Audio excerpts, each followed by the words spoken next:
get my partner to start talking dirty to me in bed, the first thing you want to do is just tell them and communicate to them that you would like them to be more vocal during sex first. Because you have to think of it, it can be overwhelming for someone who is initially not vocal during sex to then be asked to be vocal, and not only to be vocal, but to think of dialogue in their head off the cuff. That's very overwhelming. So when we start, we always start small. So we ask them, hey, can you be more vocal during sex? If they say, what does being more vocal look like to you? You say, tell me what feels good when I'm doing it.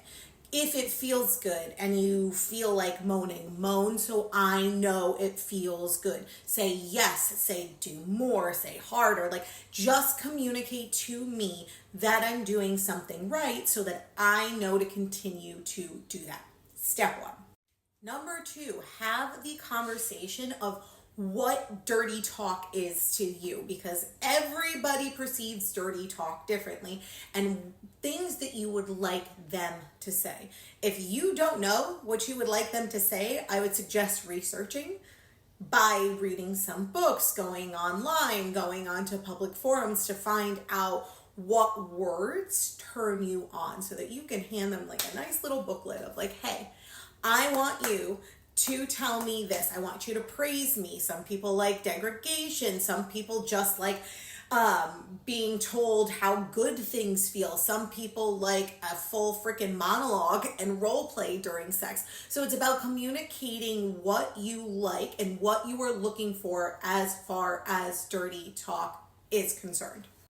Number three, get clear on what vernacular works for you versus what vernacular doesn't. I.e., someone calling it a cock and a pussy versus someone saying a vagina and a penis, right?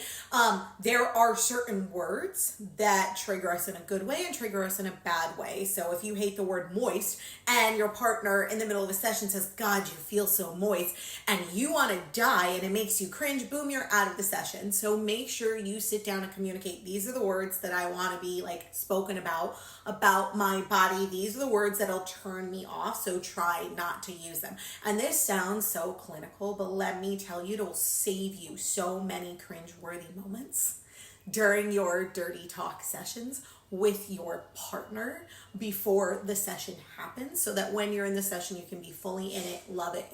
And number four, the final one, practice dirty talk before getting into the bedroom. The best way to practice dirty talk is via text message sometime, just because it takes the pressure off each partner's. It gives each partner the time to think about a response rather than needing the response to be kind of off the cuff in the moment. If you practice dirty talk beforehand and you get in a rhythm with dirty talk beforehand via text message, then when you move into the bedroom, it's going to flow out more naturally, because you're going to know each other's rhythms, each other's styles, whether you like indirect or direct dirty talk. It's all going to flow much more better if you practice beforehand.